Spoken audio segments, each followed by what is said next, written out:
Hello नमस्कार। स्वागत है आप सभी का हिंदी वितान के यूट्यूब चैनल पर। मैं रोहित आप सभी का स्वागत करता हूं। और जैसे कि आप सभी लोग बहुत दिनों से मैं आपके क्वेश्चन देख रहा था या आपके जो रिस्पॉन्स थे उसमें मैंने कहा था कि लास्ट में आप जो हमारे कमेंट बॉक्स रहेंगे उस पर जो टॉपिक अगला बात हम करना चाहेंगे वो आप प्रश्नों को लेकर पूछ सकते हैं। तो बहुत सारे लोगों के अलग अलग टाइप के प्रश्न थे और मैंने आपको कहा था कि दो प्रकार के टॉपिक आपके पास था, एक पत्र लेखन को लेकर था और एक पत्रकारिता था और एक अलंकार। तीन ये टॉपिक थे जो बहुत लोग डिमांड कर रहे थे और बहुत से लोग मुझे मैसेज भी कर रहा था व्हाट्सएप पे या टेलीग्राम पर। तो मैंने डिसाइड किया कि आज पहले हम अलंकार को कर लेंगे और अलंकार के बाद जब भी मुझे समय मिलेगा तब मैं पत्र लेखन वाला टॉपिक आपको कंप्लीट कर लूंगा। पत्र लेखन में इसलिए नहीं कर रहा हूँ पहले क्योंकि बहुत महत्वपूर्ण नहीं है, वहां से प्रश्न बहुत कम आते हैं और जब आएंगे तो बहुत आसान प्रश्न रहते हैं। लेकिन अलंकार वाले से एक या दो प्रश्न जर बार आते हैं और आने की प्रबल संभावना रहती है। तो आने वाला फॉरेस्ट गार्ड हो, चाहे आपका कोई एसआई का एग्जाम हो या कोई भी एग्जाम जो UK SSC UK PSC conduct कराएगा, उसमें अलंकार की एक महत्वपूर्ण भूमिका रहती है। और अलंकार टॉपिक थोड़ा सा ऐसा डिफिकल्ट टॉपिक भी है जिसको समझने में, जिसको पढ़ने में बहुत सारे बच्चों को प्रॉब्लम्स रहती है।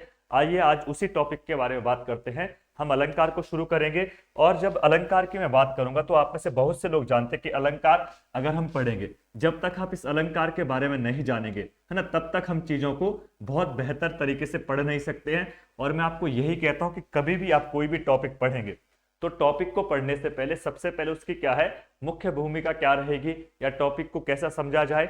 सबसे महत्वपूर्ण बात जो होती है किसी भी कंटेंट को या किसी टॉपिक को पढ़ने से पहले, जो वहां पर वो नाम लिखा उस नाम के बारे में आपको पता होना चाहिए। और मैं आपको बार बार यही बात कहता हूं कि अगर आप किसी सेंटेंस का या किसी भी टॉपिक का जो उसका टाइटल है या उसका जो क्या बोलते हैं नाम है, अगर उस नाम को आप अच्छे से जानते हो तो अंदर की बात तब पल्ले पड़ेगी। अब आपको यही नहीं पता कि फॉरेस्ट गार्ड होता क्या है, बनने चल गए फॉरेस्ट गार्ड, तो कहीं ना कहीं आपको उस बारे में पता होना चाहिए। तो हम वही बात कर रहे हैं कि अलंकार शब्द की अगर मैं बात करूं तो अलंकार दो शब्दों से मिलकर बना है, या हम कह सकते हैं यहाँ पे एक संधि है। और आपने संधि बहुत अच्छे से पढ़ी, मैंने कहा था कि जो अनुस्वार इसको मौ बनाते हलंत मौ, इसका मतलब संधि करेंगे तो क्या बनेगा, एक अलम बन जाएगा, अलम मौ हलंत करके, और एक कार बन जाएगा। यानी कि दो शब्द यहां पर आपको दिख रहे होंगे, अलम प्लस कार अलंकार का निर्माण करेगा। और इसमें मैं आपको कह रहा था बार बार कि जो मौ हलंत है इसको हम अनुस्वार के रूप में ऊपर बदल देंगे तो अलंकार बन जाएगा। इसका मतलब ये हुआ कि अलंकार जो शब्द है ये दो शब्दों से मिलकर बना है, एक इसमें अलंग है और एक इसमें कार है। अब दोनों का अर्थ आपको पता होना चाहिए। जब तक हम दोनों का अर्थ पता नहीं करेंगे तब तक अलंकार को समझने में या अलंकार को पढ़ने में बहुत समस्या रहेगी। जैसे अगर मैं बात करूं कि अलम का मतलब क्या होता है, तो हम सीधा कह सकते हैं अलम का मतलब होता है सजाना, सजाना, या हम कह सकते हैं शोभा, शोभा। और कार का मतलब है करने वाला, क्या है, करने वाला। यानी कि हम ये कह सकते हैं, अगर मैं सब अभी देखो हम परिभाषा की बिल्कुल बात नहीं कर रहे, हम यहां पर बात कर रहे हैं कि अलंकार जो शब्द है इस अलंकार शब्द का क्या अर्थ होना चाहिए। तो हमने ये कहा कि अलंकार दो शब्दों से मिलकर बना है, अलम प्लस कार, और अलम का अर्थ है सजाना, शोभा या सुशोभित करना। यानी कि किसी भी चीज को जब आप सजाते हैं, किसी की शोभा बढ़ाते हैं, और जो शोभा बढ़ाएगा, जो शोभा या सजावट करेगा, उसी को हम क्या अलंकार कह सकते हैं। इसका मतलब अगर हम शाब्दिक अर्थ की बात करें, इस शब्द के अर्थ में बात करूंगा तो इसका अर्थ क्या हो जाएगा, शोभा बढ़ाने वाला या शोभा करने वाला, या आप कह सकते हैं सजाने वाला, सजाने वाला कह सकते हैं। यानी कि ऐसे एग्जाम्पल या ऐसे जो हम पढ़ना जा रहे हैं, जिसको हम पढ़ेंगे, इसको पढ़ने से कहीं ना कहीं शोभा बढ़ेगी, कहीं ना कहीं सजावट होगी। अब किसमें सजावट होगी, किसमें शोभा बढ़ेगी, ये सब पॉइंट हमको देखने हैं। तो पहली बात, अगर आपको अलंकार शब्द का अर्थ पूछा जाए तो इसका शाब्दिक अर्थ क्या होगा, सजाना, सजावट करना, या शोभा बढ़ाना या शोभा करने वाला। अब किसकी शोभा बढ़ाएगा, किसकी सजावट करेगा, इन सभी पॉइंट्स पर हम बात कर रहे हैं आगे की बात। लेकिन फिलहाल आप इस अर्थ को समझ लीजिएगा। अब देखो, अब आगे आपके पास प्रश्न आएगा कि अलंकार जो शब्द है अगर इसकी परिभाषा पूछ ली जाए, कभी कभी एग्जाम में पूछता कि अलंकार शब्द की परिभाषा क्या होगी, या कभी कभी एग्जाम में परिभाषा पूछ लेता है, तब इसको आपकी क्या अर्थ बताना पड़ेगा। यानी कि अगर मैं परिभाषा की बात करूं तो इसकी जो डेफिनेशन वो क्या निकलेगी, तो डेफिनेशन आप कह सकते हैं परिभाषा के रूप में जो हमने पहले दो शब्दों का अर्थ निकाला वहीं से परिभाषा निकल जाएगी। कैसे, आप कहेंगे काव्य, काव्य की शोभा, काव्य की शोभा, शोभा बढ़ाने वाला तत्व, बढ़ाने, बढ़ाने वाला तत्व, तत्व अलंकार कहलाता है, अलंकार कहलाता है। यानी कि इसका मतलब यह हुआ कि अगर आपके पास कभी भी आप काव्य को पढ़ेंगे तो काव्य को पढ़ते बाद जो काव्य की शोभा बढ़ाएगा, जो काव्य को सजावट करेगा, जो काव्य को सुशोभित करेगा, ऐसा जो आपके पास तत्व होगा उसका नाम क्या हो जाएगा? अलंकार हो जाएगा। और एग्जाम में इस प्रश्न को पूछता है, सीधा क्या पूछता है एग्जाम में? ऐसी परिभाषा पूछती है कि काव्य की शोभा बढ़ाने वाले तत्व को क्या कहेंगे? तो सीधा सीधा क्या कहेंगे? अलंकार कहेंगे। तो ये परिभाषा से प्रश्न आता है। अब देखो, अब हम ये बात ध्यान रख सकते हैं कि कहीं कहीं पर आप किताब में पढ़ा होगा कि अलंकार का मतलब होता है आभूषण। तो जिस प्रकार से महिला के लिए आभूषण बहुत महत्वपूर्ण है, और कभी देखना कोई महिला आप देखेंगे उसको आप बिना आभूषण के देखो उतनी आकर्षण नहीं लगती है, जैसे वो आभूषण पहनेगी तो बिल्कुल सजावट जैसी लगती है, उसकी शोभा बढ़ती है, वो बिल्कुल आपको देखने में बहुत सुंदर लग जाती है। ठीक उसी प्रकार से जो एक कविताएं होती है, पद होते हैं, काव्य होते हैं, जब इन पे अलंकार लगा दिया जाए या इन पे अलंकार चढ़ा दिए जाएंगे तो ये बिल्कुल सुशोभित हो जाते हैं या आपकी शोभा बढ़ाते हैं इन पदों की, इसलिए हम इसको आभूषण के रूप में समझ सकते हैं। लेकिन इसका रियल में जो अर्थ है वो आभूषण नहीं होगा, इस बात को आपको समझना पड़ेगा। ठीक है, तो आइए बात करते हैं इससे आगे वाली। अब देखो, अगर हमने बात करें कि इसको मतलब शोभा बढ़ाना या सजावट करना है, तो एक अगर आपके पास एक मैं काव्य शास्त्र का नाम लिख रहा हूं, एक पॉइंट करके आप नोट करके लिखेंगे, केशव दास ने, केशव दास करके एक नाम है, और आप जब रीतिकाल पढ़ेंगे तो रीतिकाल में नाम प्रसिद्ध नाम है। और केशव दास ने कहा कि अलंकार क्या है? काव्य की आत्मा है। क्या है? अलंकार को काव्य की आत्मा कहा। अलंकार काव्य की आत्मा है, काव्य की आत्मा है। क्या है? काव्य की आत्मा है। कभी कभी प्रश्न एग्जाम में ऐसे छोटे प्रश्न पूछ देते हैं कि काव्य की आत्मा अलंकार को किसने कहा? तो केशव दास ने कहा। या केशव दास ने अलंकार को क्या कहा? तो काव्य की आत्मा कहा।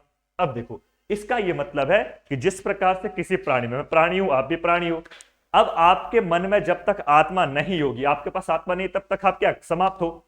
यानी कि जिस प्रकार से मनुष्य के जीवन में आत्मा का बहुत बड़ा योगदान रहेगा, या किसी के मनुष्य के जीवन में जो है, जो काव्य है, उसके लिए मनुष्य के जीवन में जब तक आत्मा नहीं है तब तक उसका जीवन सफल नहीं है। ठीक उसी प्रकार से किसी भी गद्य को या पद को पढ़ते बार, है ना, गद्य नहीं बल्कि पद को पढ़ते बार जब तक उसमें अलंकार नहीं है तब तक वो मृत के समान है। यानी कि जिस प्रकार से हम मनुष्य के जीवन में आत्मा का होना जरूरी है, ठीक उसी प्रकार से काव्य की जो रीति पद है उस पद में भी क्या है? अलंकार का होना जरूरी है।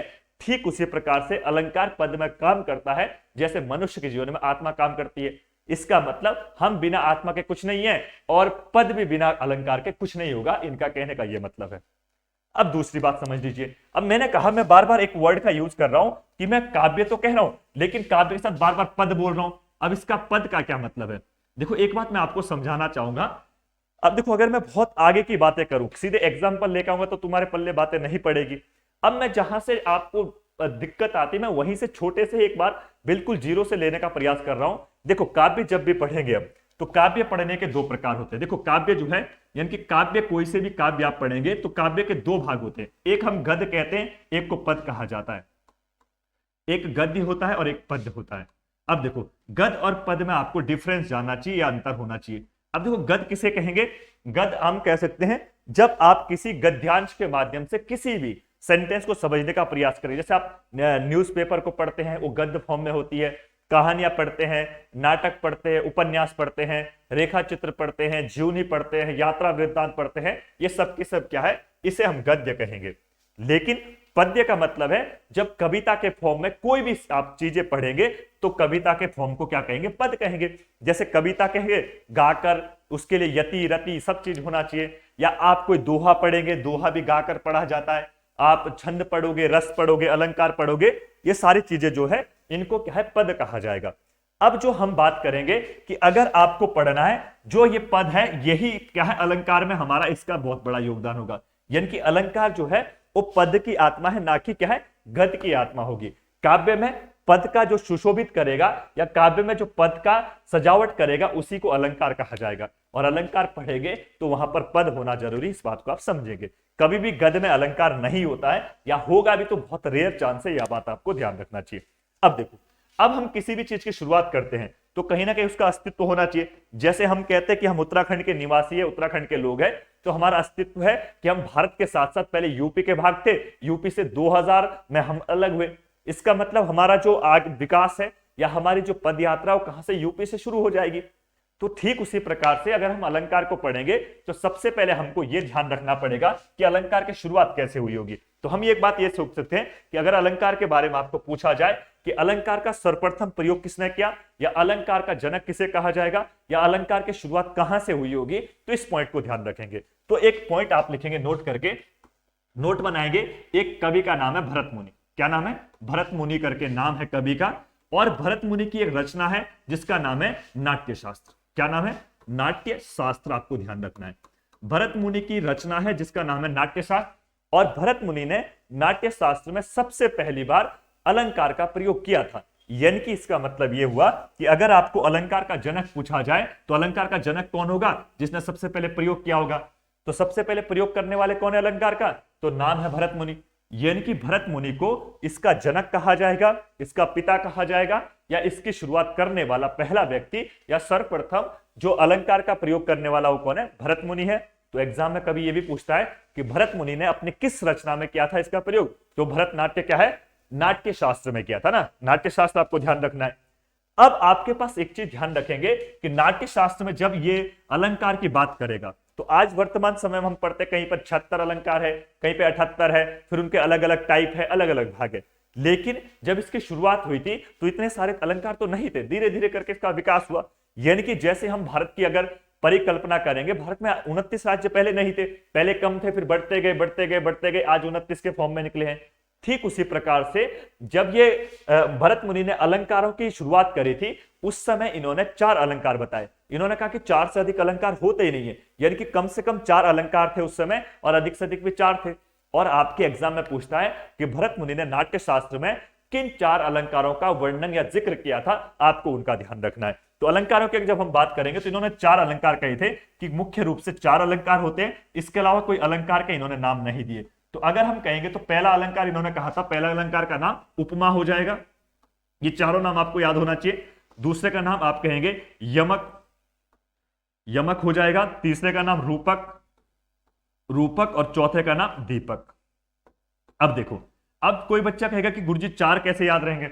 बहुत आसान है याद करना। देखो 3 नाम तो कौ है लास्ट में। देखो यमक, रूपक और दीपक, 3 में कौ है लास्ट में, 1 में उपमा है।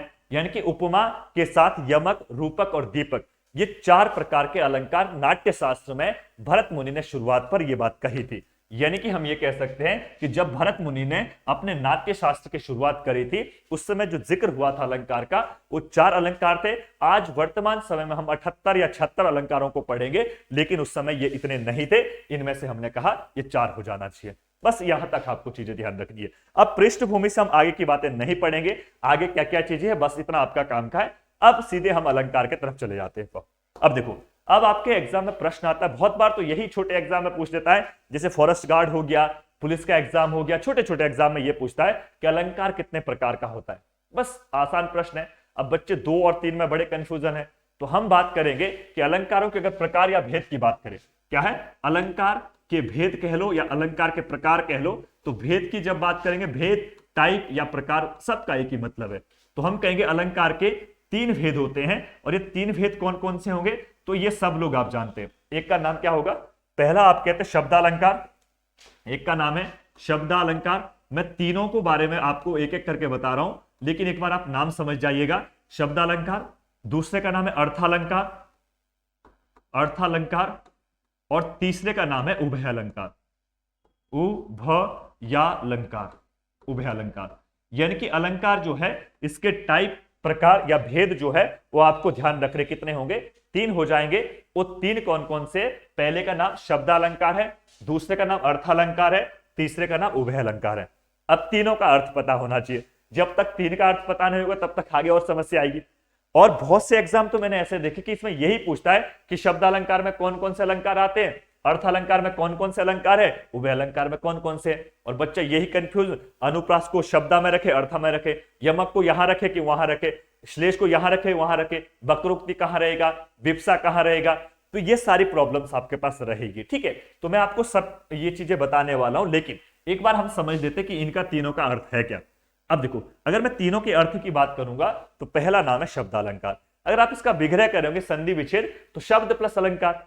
अलंकार का मतलब शोभा बढ़ाना, शब्द मतलब शब्द से, यानी कि ऐसे अलंकार जिसमें शब्द के कारण चमत्कार होगा, या ऐसे अलंकार जिसमें शब्द के कारण काव्य के पद में जो शोभा बढ़ाने का काम करेगा वो कौन है? वो शब्द हो जाएगा। तो शब्द के कारण जिन अलंकारों में चमत्कार होता है उन्हें शब्दालंकार कहा जाएगा। अर्थालंकार जिन वाक्यों में या जिन सेंटेंस में या जिन पंक्तियों में अर्थ के कारण चमत्कार उत्पन्न होता है उन्हें अर्थालंकार कहा जाएगा। और अर्थ और शब्द दोनों के कारण जहां पर चमत्कार होगा उन्हें उभय अलंकार कहा जाएगा। यानी कि उभय अलंकार का मतलब क्या है? शब्द और अर्थ का दोनों का मिक्सचर या दोनों का जहां पर मिलावट होगा वहां पर आप क्या कहेंगे? उभय अलंकार कहेंगे। अब आपके शायद जहां तक मुझे लगता है किसी के कोई भी डेफिनेशन पल्ले नहीं पड़ी होगी, अब पड़ेगी इसके बाद जब हम आगे की बात करेंगे। देखो यहां पर मैंने तीनों नाम बता दिए, अब मैं तीनों को अलग अलग करके खोल रहा हूं। पहले मैं शब्दालंकार के बारे में बता रहा हूं, उसके जो एग्जाम्पल है वो पहले कर लेंगे, फिर उसके बाद हम आगे अर्थ अलंकार की बात कर रहे होंगे। तो पहले आइए करते बात किसकी? शब्दालंकार की। अब शब्दालंकार मैंने पहले कह दिया, शब्द के कारण जहां पर चमत्कार होगा उसको शब्दालंकार कहा जाएगा। लेकिन आपके पल्ले ये बात तो पड़ी नहीं है, क्योंकि मुझे पता है। देखो अगर मैं बात करूंगा शब्दालंकार की, आपने कहा शब्द के कारण, कारण कारण जिन काव्यों में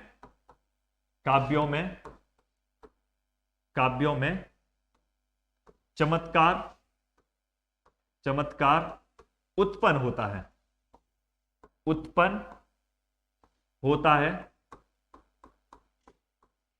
उन्हें शब्दालंकार कहते हैं। शब्दालंकार कहते हैं। इसका मतलब यह हुआ कि जिन अलंकारों में आपके पास चमत्कार किसके कारण होगा? शब्द के कारण होगा, उन्हें शब्दालंकार कहा जाएगा। अब आप लोगों की दिक्कत तो यह कि शब्द के कारण कैसे चमत्कार होगा, है ना? दिक्कत तो यही है। जब मैंने शुरू में पढ़ना शुरू किया मैंने बोला मास्टर जी ने तो बता दिया शब्द के कारण चमत्कार, अब चमत्कार कैसे करेंगे? चमत्कार को नमस्कार, वही बात वाली है। और हमारे तो पल्ले यही नहीं पड़ता कि हुआ चमत्कार की हुआ ही नहीं। अब इसका मतलब यह है कि जो सेंटेंस है, पंक्ति जो आपके पास आएगी, उस पंक्ति में आपने कैसे पहचानना है कि इसमें चमत्कार शब्द में हुआ कि अर्थ में हुआ। तो सबसे बड़ी प्रॉब्लम यही है। अब इसको समझने से पहले मैं एक नोट लिख रहा हूं, इस नोट को समझिए। आप इस नोट को महत्वपूर्ण करेंगे। अगर बच्चा ये बात आपको याद नहीं आ रही तो ये वाली जो नीचे में पंक्ति लिख रहा हूं, इस पंक्ति को समझने से आधी प्रॉब्लम सॉल्व हो जानी चाहिए मेरे हिसाब से। इनकी इसका मतलब है कि किसी शब्द के स्थान पर, किसी शब्द के स्थान पर पर्यायवाची शब्द रखने से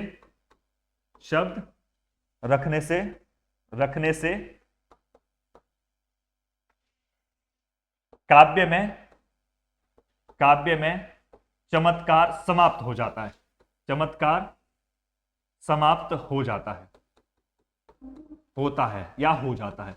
इसका मतलब यह है कि अगर आप शब्दालंकार की बात करेंगे, अगर कोई शब्द दे रखा है, उस शब्द के स्थान पर मैं उसका पर्यायवाची रख दूं। पर्यायवाची मतलब उसका सिनोनियम रख दूं। अगर मैं सिनोनियम रखूंगा तो जो उसका पहले भाव था या जो उसका पहले क्या है चमत्कार था, जो उसका पहला सजावट थी, जो उसकी पहले शोभा बढ़ा रही थी, अब वो शोभा सजावट सारी की सारी खत्म हो जाएगी शब्द अलंकार में। लेकिन अर्थ अलंकार में ऐसा कुछ नहीं होता है।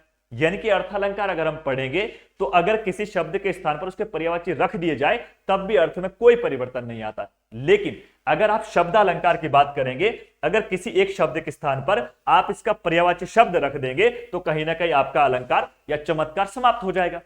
इसका मतलब यह है कि कैसे आप समाप्त करेंगे। एक पंक्ति में लिखता हूं, बहुत आसान पंक्ति है, मैं लिख रहा हूं तरणी, ना आपको सबको आता है, तरणी तनुजा तट तमाल, तरणी तनुजा तट तमाल, तमाल।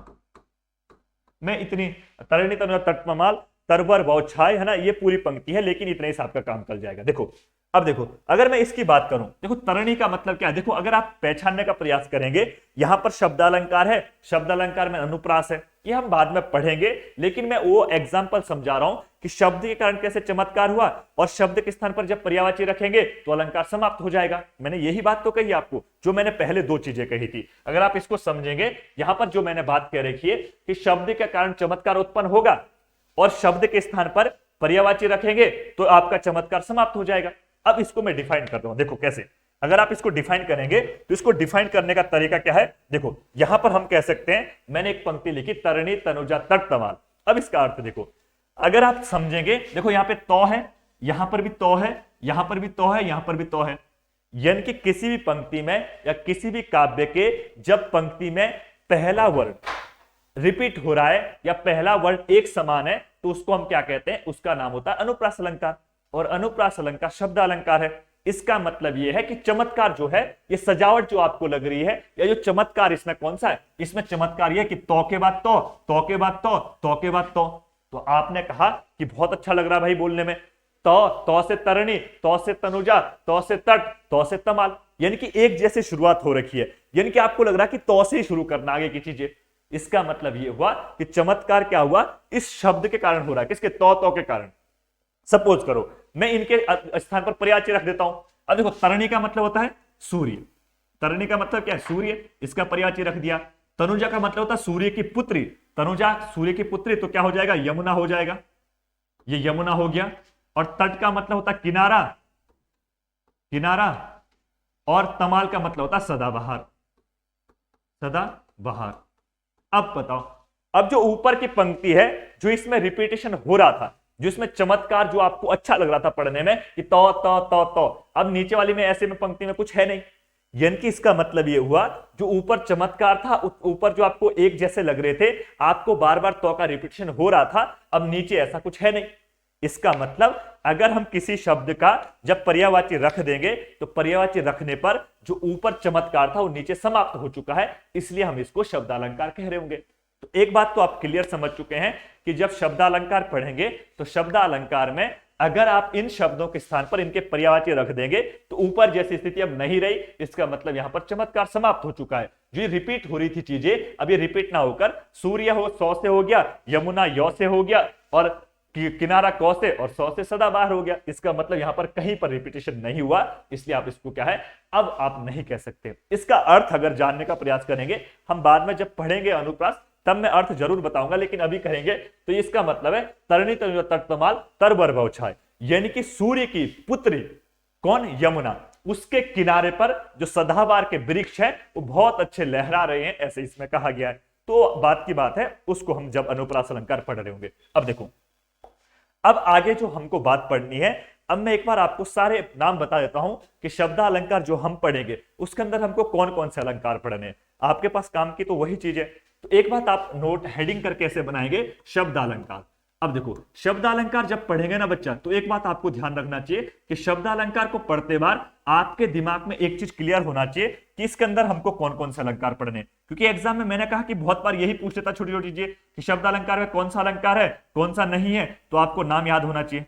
तो पहला बात हम करेंगे, जब भी शब्दालंकार पढ़ा जाएगा तो पहले का नाम होगा अनुप्रास अलंकार। तो पहला नाम अनुप्रास हो गया, अनुप्रास अलंकार हो गया। अनुप्रास, एक का नाम है श्लेष, जो महत्वपूर्ण है ना, मैं वही कह रहा हूं श्लेष, और एक का नाम यमक,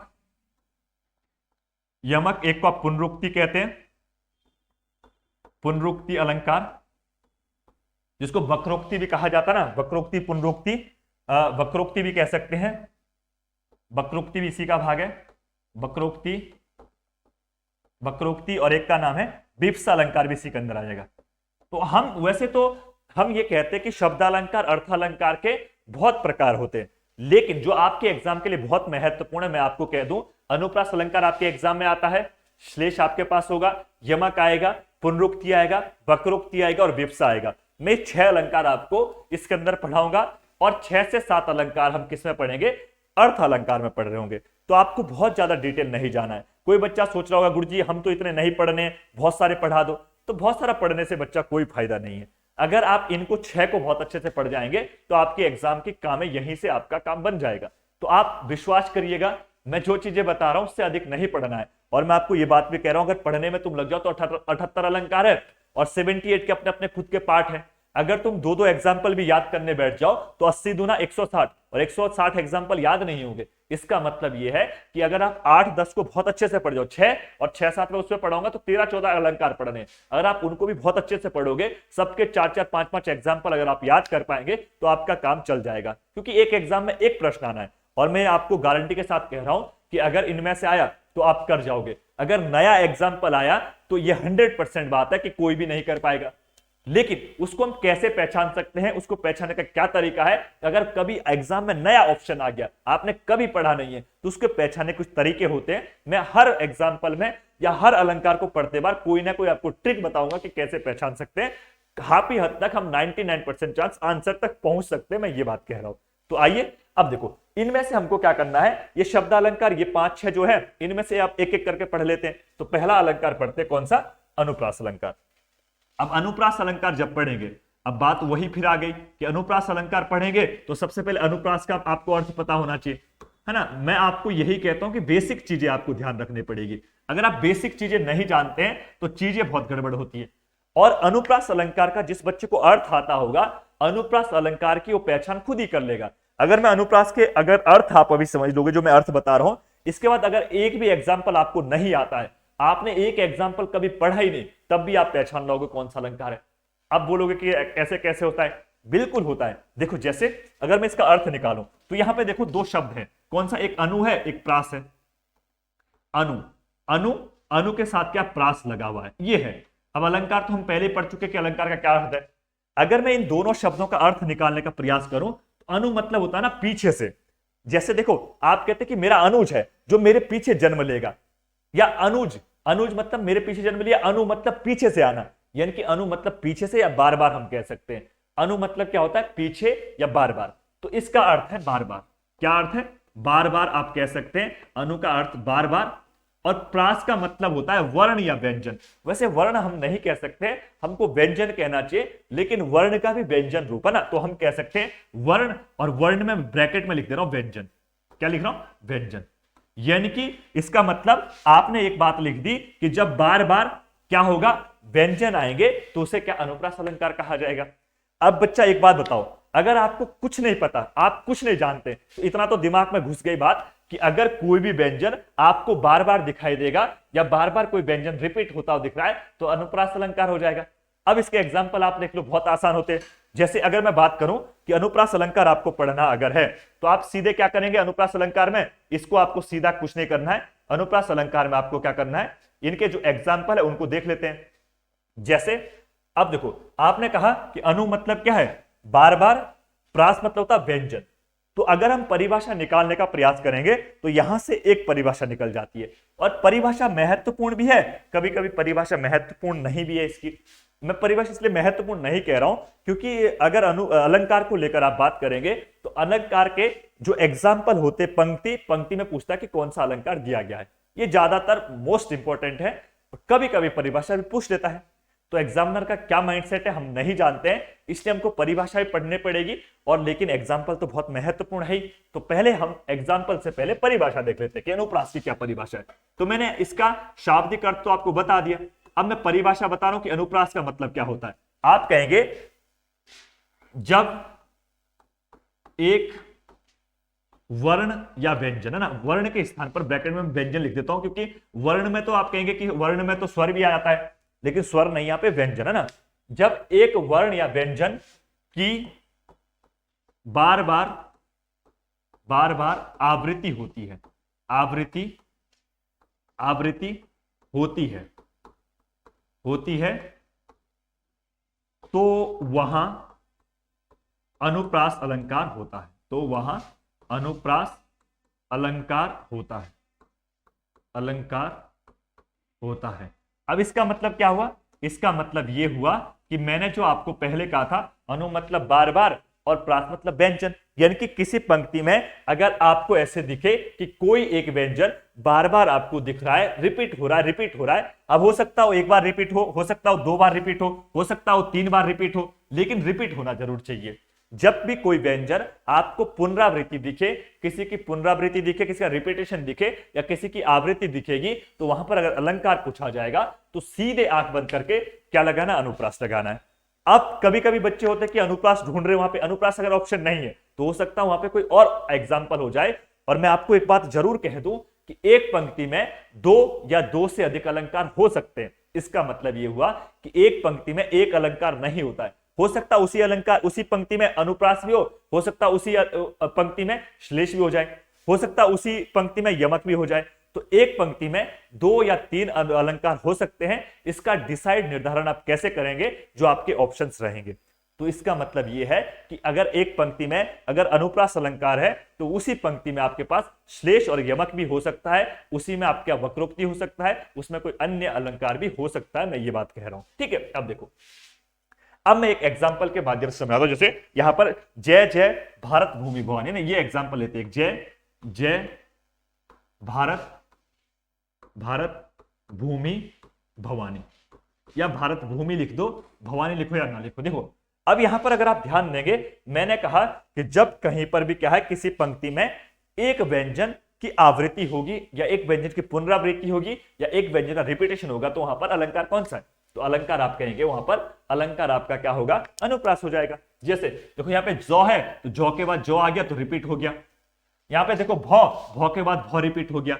अब किसी बच्चे के दिमाग में एक चीज चल रही होगी, आप कहेंगे कि यहां पे देखो यहां तो भा है और यहां पे भू है, तो मैंने ये तो कहा नहीं कि अक्षर की पुनरावृत्ति होगी, मैंने तो ये कहा कि व्यंजन की पुनरावृत्ति होगी। इसका मतलब ये हुआ, अगर आप यहां से तोड़ेंगे तो देखो भौ, भौ को हलंत किया तो आपका पीछे आ गया, यहां से भौ को हलंत किया तो आपका पीछे क्या? ऊ आ गया। तो मैंने कहा स्वर की आवृत्ति नहीं बल्कि व्यंजन की आवृत्ति होगी, तो भौ के बाद आपको भौ ही दिख रहा है, तो ये बात आपको समझना पड़ेगा। तो इसका मतलब जब आपके पास किसी एक व्यंजन की या 2 व्यंजन की या 3 व्यंजनों की जब आवृत्ति होगी, अब जरूर नहीं, देखो कुछ बच्चे कहेंगे कि यहां तो देखो जौ की आवृत्ति यहां पर भौ की हो गई, ये गलत हो गया। नहीं, हो सकता है यहां पर आगे कोई और पंक्ति होगी, सरल सभ्य लिखा हुआ है, सभ्य संभावना है, संभावना, तो ये भी आपके पास क्या रिपीटेशन हो जाएगा। तो 1 या 2 व्यंजन या 3 व्यंजन की पुनरावृत्ति हो सकती है, लेकिन पुनरावृत्ति होना जरूरी है, तभी आप उसको क्या कहेंगे? तभी आप उसको अनुप्रास अलंकार कह सकते हैं। जैसे अगर आपको मैं एक पंक्ति फिर लिख दूं, यहां पर एक पंक्ति में लिखता हूं, जैसे कूल कानन कुंडल है ना, एक शब्द लिख रहा हूं, कूल कानन कुंडल, कानन कुंडल, कुंडल। अब देखो यहां पर अगर आप ध्यान देंगे, यहां से फिर अगला वही बात आपके पास आ गई कि रिपीटेशन हुआ क्या? देखो कौ का रिपीटेशन हुआ, यहां पर भी कौ है, यहां पर भी कौ है। मैं फिर कह रहा हूं स्वर से कोई मतलब नहीं है, आपको तो व्यंजन निकालना है। तो व्यंजन यहां पे देखो कौ हलंत व्यंजन है, यहां पे भी कौ हलंत व्यंजन है, यहां पे भी कौ हलंत व्यंजन है, तो यहां पर फिर से क्या? कौ की पुनरावृत्ति हो गई, तो इसको क्या कहा जाएगा? अनुप्रास अलंकार कहा जाएगा। अब देखो, अब आपके पास एग्जाम में प्रश्न आता है कि एग्जाम्पल इसके कौन कौन से महत्वपूर्ण हो सकते हैं, लेकिन उससे पहले मैं आपको एक चीज बता दूं कि अनुप्रास अलंकार के भी अपने खुद के बहुत से प्रकार होते हैं। जैसे हम कहते हैं कि अनुप्रास अलंकार के 5 भेद होंगे, और कभी कभी एग्जाम में उन 5 के अंदर से बात पूछ लेता है। वैसे जरूरी नहीं है कि अंदर की बात पूछे, लेकिन हो सकता है जब अलंकार दिया गया है तो अनुप्रास अलंकार के अंदर के भाग पूछ लिया जाए। जैसे मैं आपको कह दूं एक बात, अनुप्रास अलंकार के 5 भेद होते हैं या 5 भाग होते हैं। कौन कौन से भाग होंगे उसको जरा देख लेते हैं। तो एक बार मैं आपको बता दूं कि अनुप्रास अलंकार जब आप पढ़ेंगे तो इसमें 5 भेद होंगे। अब 5 के मैं पहले नाम लिख देता हूं कौन कौन से, तब हम 5 के बारे में पढ़ रहे होंगे। 2, 3, 4 और 5। पहले का नाम है छेकानुप्रास। क्या नाम है? छेकानुप्रास। छेकानुप्रास अलंकार हो जाएगा, पहले का नाम यह है। दूसरे का नाम इसमें होगा भृत्यानुप्रास, भृत्यानुप्रास अलंकार हो जाएगा। तीसरे का नाम यहीं पर होगा लाटानुप्रास, लाटानुप्रास अलंकार हो जाएगा। चौथे का नाम यहां पर होगा अंत्यानुप्रास, अंत्यानुप्रास, अंत्यानुप्रास। और लास्ट का नाम है श्रुत्यानुप्रास, श्रुत्यानुप्रास। अब देखो बहुत से बच्चों के दिमाग में चल रहा होगा इनका क्या मतलब है। देखो अगर इन अलंकार को आपको कुछ नहीं, देखो सब में रिपीट हो रहा है, सब में पीछे अनुप्रास है तो रिपीटेशन तो होना ही होना है, लेकिन अगर आप इनके अर्थ जान पाएंगे तो अर्थ से सारे के सारे एग्जांपल हो जाना चाहिए। मैं तो आपको बता दूं कि अगर आप अधिकतर चीजें पढ़ने का प्रयास करेंगे तो मैक्सिमम चीजें ऐसी होती है कि जो आपके पास क्या होता है, कभी भी आप किसी भी चीज को पढ़ो, जब तक उसका आपको मीनिंग पता नहीं, अर्थ नहीं पता, तब तक आप चीजों को बेहतर नहीं कर सकते। मैं आपको एक बात बता दूं, अगर आप इनके अर्थ समझ जाएंगे तो इनके एग्जाम्पल करना बहुत आसान है। जैसे मैं सबके एक एक बार अर्थ बताता हूं, फिर सबको एक एक करके पढ़ाऊंगा। देखो अगर आप पहले बात करो छेकानुप्रास, छेका का मतलब होता है, छेका मतलब होता है एक बार, यानी कि छे का मतलब एक बार फिर, यानी कि इसका मतलब है जब किसी पंक्ति में कोई व्यंजन एक बार खुद आए, एक बार उसकी आवृत्ति होगी, कुल मिलाकर 2 बार आपको कोई व्यंजन दिखेगा किसी पंक्ति में, उसको छेकानुप्रास कहा जाएगा। भृत्यानुप्रास है, वृत्त के अनुसार जब कोई व्यंजन एक से अधिक बार 2 3 4 5 बार आपको दिखाई देगा तो उसे वृत्तानुप्रास कहा जाएगा। मैं सबके बारे में फिर बात करूंगा, लेकिन एक बार शॉर्ट फॉर्म में बता दे रहा हूं ना। तीसरा देखो लाटानुप्रास। लाटानुप्रास का मतलब होता है कि जब पहली पंक्ति भी वैसी है, दूसरी पंक्ति भी समान है, यानी कि कहने का मतलब पहली पंक्ति भी जैसे एज इट इज, दूसरी पंक्ति भी एक समान है, लेकिन दोनों के अर्थ में परिवर्तन हो जाएगा। यहां पर व्यंजन की आवृत्ति ना होकर यहां पर पूरी की पूरी पंक्ति की आवृत्ति हो जाएगी, उसे लाटानुप्रास कहा जाएगा। और अंत्यानुप्रास का मतलब है अंतमय अनुप्रास, ऐसी पंक्ति जिसमें रिपीटेशन पहले वर्णों में ना होकर अंतिम वर्ण में होगा या पंक्ति के लास्ट में होगा, उसे अंत्यानुप्रास कहा जाएगा। और श्रुत्यानुप्रास सबसे प्रॉब्लम यही करता है, एग्जाम में ये आपको पहचानना बहुत मुश्किल है। श्रुत्यानुप्रास का मतलब होता है कि जो ऐसे एग्जाम्पल जो सुनने में एक जैसे लगते हैं या जिनका साउंड आप एक जगह से करते हैं, उन्हें श्रुत्यानुप्रास कहा जाएगा। इसमें मुख्यतः तौवर की आवृत्ति होती है, टॉवर की आवृत्ति होती है, यानी कि तौ का उच्चारण स्थान कहां पर है, तो आप कहेंगे तौ का सबका दंत है, तो दंत से जो जो साउंड आती है वो इसमें रिपीट होगी। टॉवर का मूर्धन्य, तो मूर्धन्य जहां जहां से होगा वो रिपीट होगा। अब जब मैं इनके एग्जाम्पल कराऊंगा तो सबको आपको समझा दूंगा, अभी आप इतना याद कर लीजिएगा। अब देखो, अब मैं पहला करता हूं छेकानुप्रास। छेकानुप्रास, अब देखो छेकानुप्रास जब आप पढ़ेंगे तो छेकानुप्रास में मैं आपको एक चीज क्लियर कर दूं कि छेकानुप्रास की जो मैंने परिभाषा बताई थी, शायद आप में से बहुत सारे लोगों के पल्ले घुस गई होगी, जिसके पल्ले नहीं पड़ी वो अब इसके बाद देख लो। छेकानुप्रास का मतलब होता है कि जिस अलंकार में किसी, क्या है इसका अर्थ क्या होगा, तो छेका का मतलब मैंने कहा कि एक बार फिर या एक बार आवृत्ति। इसका मतलब जिस पंक्ति में एक व्यंजन कह लो या एक वर्ण, है ना, एक व्यंजन या वर्ण, है ना, एक व्यंजन की एक बार आवृत्ति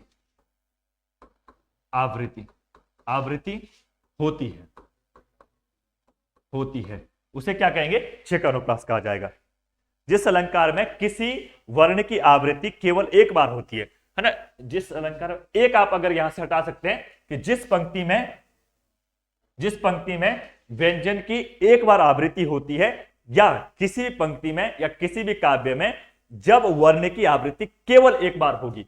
इसका मतलब यह है कि कोई भी अगर पंक्ति लिखी है उसमें आपके पास क्या होगा कि एक बार आवृत्ति का मतलब है एक बार रिपीट होना चाहिए, एक से अधिक बार कोई भी व्यंजन रिपीट नहीं होना चाहिए। अगर एक से ज्यादा बार कोई रिपीट होगा तो इसका मतलब वहां पर कोई अन्य अनुप्रास होना चाहिए। जैसे मैंने पहले एक एग्जाम्पल लिखा था, उसी एग्जाम्पल के माध्यम से करते हैं। देखो, जय जय जय भारत भूमि ये लिखे तो ना, जय जय भारत भूमि, ये मैंने लिखा। अब देखो, अब मैंने ऊपर जो पंक्ति लिखी है, मैंने जो इसका परिभाषा लिखा है कि जिस पंक्ति में व्यंजन की एक बार आवृत्ति होती है उसे क्या कहा जाएगा, छेकानुप्रास कहा जाएगा। इसका मतलब मैंने कहा कि यहां पे देखो, जौ कितने बार आया, एक बार आया, और इसका रिपीट कितने बार हुआ, एक बार इसका रिपीट हुआ, तो एक बार फिर आ गया। तब यहां पर देखो भौ कितना, एक बार खुद आया, एक बार इसका रिपीट हुआ, तो ये क्या हो गया, एक बार रिपीट हो गया।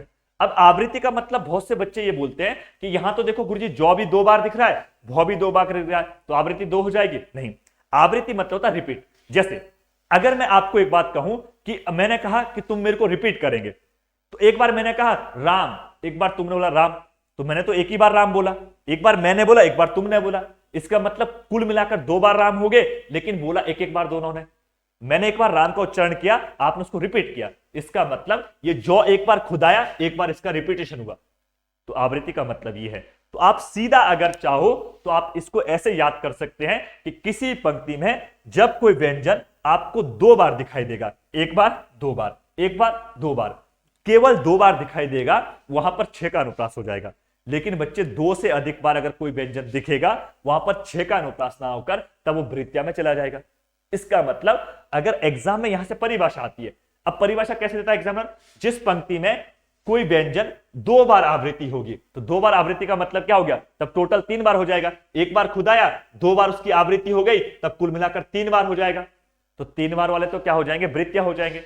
इसका मतलब आपको एक पंक्ति ध्यान रखनी है कि किसी भी पंक्ति में, किसी भी काव्य में जब कोई व्यंजन केवल 2 बार दिखाई देगा, 2 से अधिक बार नहीं होना चाहिए, उसको क्या कहेंगे, छेकानुप्रास कहा जाएगा।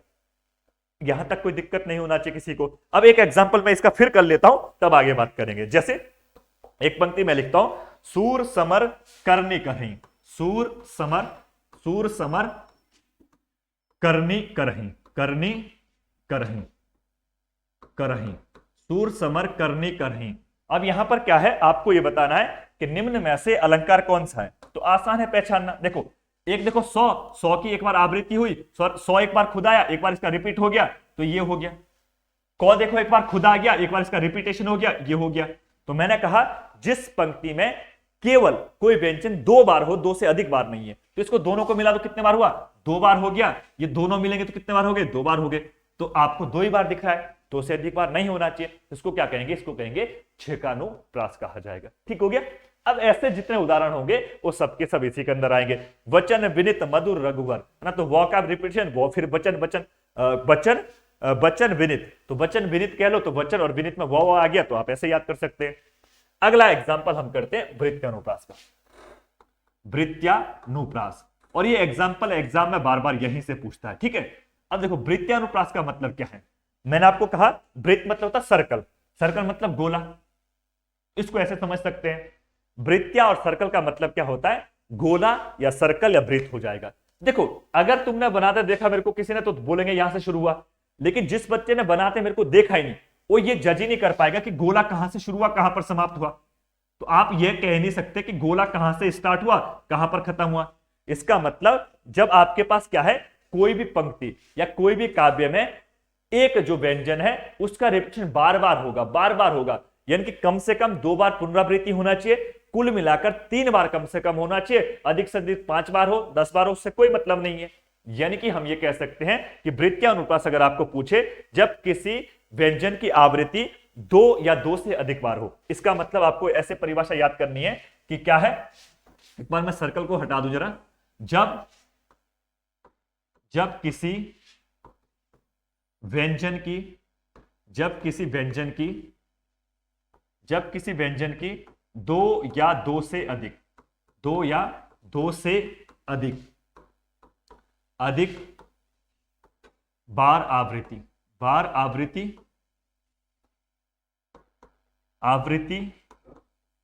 होती है, तो उसे क्या कहेंगे, उसे कहेंगे वृत्यानुप्रास। यानी कि किसी पंक्ति में जब आपके पास अगर जो एक बार आया, 2 बार फिर रिपीट होना चाहिए, तो कुल मिलाकर 3 बार होना चाहिए। अब मैं 3 बार इसलिए कह रहा हूं क्योंकि एग्जाम में ऐसा नहीं आता कि 3 बार आवृत्ति होगी या 3 बार ये होगा।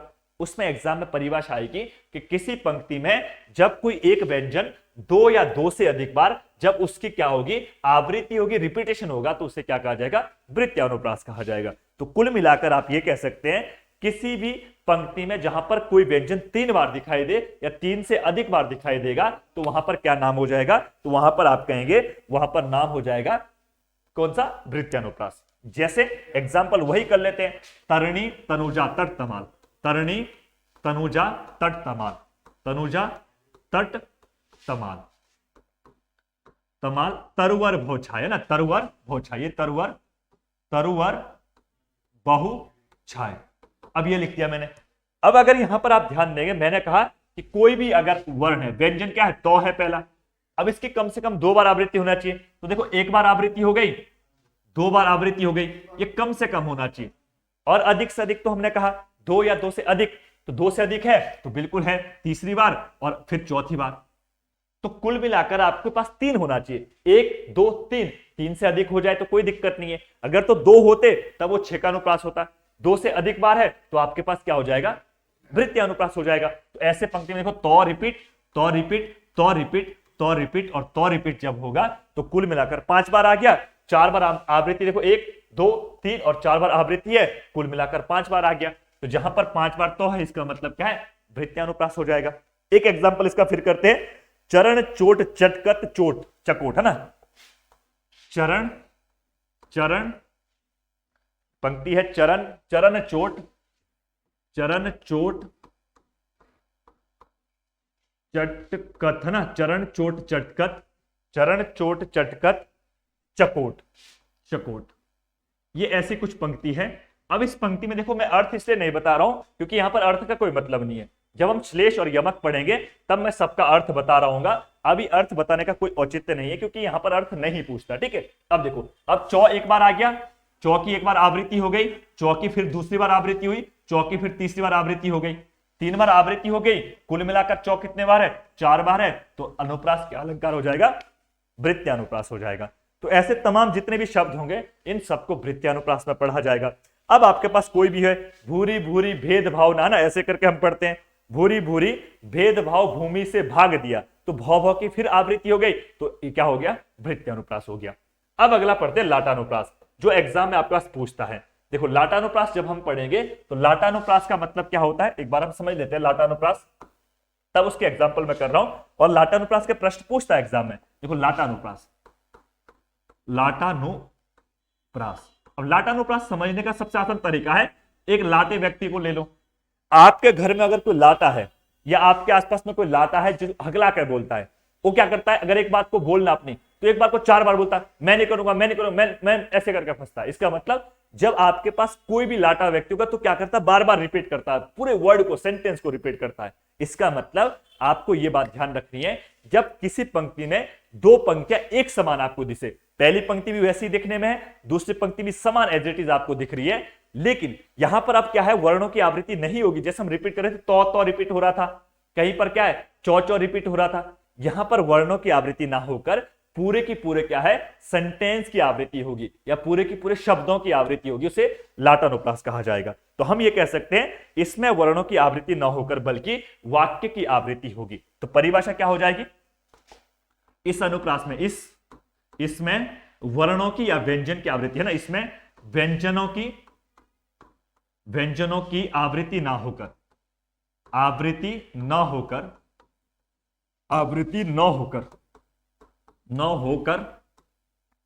न होकर वाक्य की आवृत्ति होती है। वाक्य मतलब सेंटेंस, वाक्य की आवृत्ति होती है, यानी कि वाक्य रिपीट होगा, ना कि क्या रिपीट होगा, शब्द होगा, वाक्य की आवृत्ति होती है।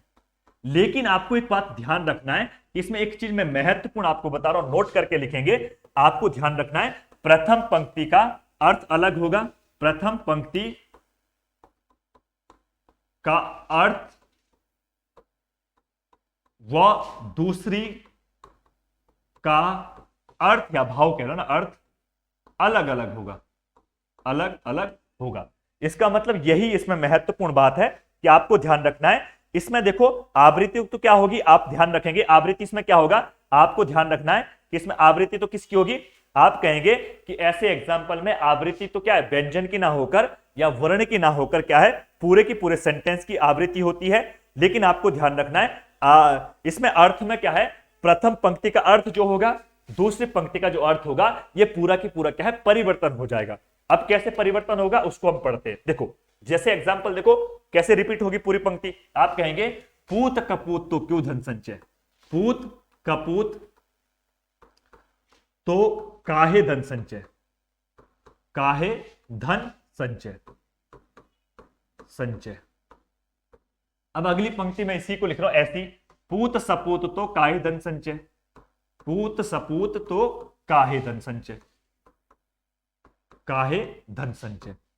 अब देखो अगर आप इसको देखेंगे, जैसे हमने पहले कहा था कि रिपीट क्या होना चाहिए, वर्ण रिपीट होना चाहिए, तो यहां पर हम देख रहे हैं कि वर्ण तो बहुत कम रिपीट हो रहा है, लेकिन ऊपर और नीचे की पंक्ति लगभग एक समान लग रही है, पूत सपूत तो काय धन संचय, पूत कपूत तो काय धन संचय। इसका मतलब अगर हम परिवर्तन देखेंगे तो पूरी पंक्ति में एक ही परिवर्तन है। देखो क के स्थान पर यहां पे 100 है, बाकी तो एज इट इज आपने पूरी पंक्ति लिख दी।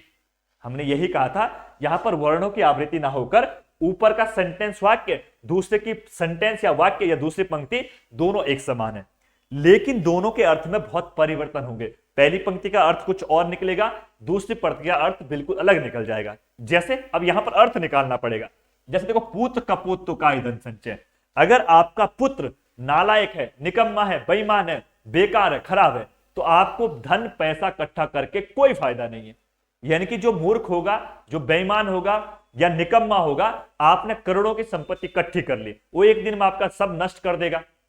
इसका मतलब अगर पुत्र आपका खराब निकल जाए तो पैसा इकट्ठा करके कोई फायदा नहीं है, इसलिए पैसा कमाओ और खाओ, उड़ाओ, मौज करो, ये कहने का मतलब है। दूसरी पंक्ति में देखो पूत सपूत तो काय धन संचय, अगर पुत्र सपूत अच्छा पुत्र हो गया, सुपुत्र हो गया, तो उसके लिए भी पैसा इकट्ठा करके कोई फायदा नहीं है। जो अच्छा पुत्र होगा वो खुद मेहनत करेगा, परिश्रम करेगा, हार्ड वर्क करेगा और पैसा खुद कमा देगा। इसका मतलब अगर आप कुल मिलाकर ये कहना चाह रहा है कि पैसा इकट्ठा करके कोई फायदा नहीं है, इसलिए बड़े बड़े नेता लोग क्या करते हैं, पैसा इकट्ठा करते हैं। क्यों? क्योंकि उनको पता कि हमारा पुत्र तो कुपूत हो जाएगा, इसलिए पैसा इकट्ठा करो नहीं तो भूखा मरेगा।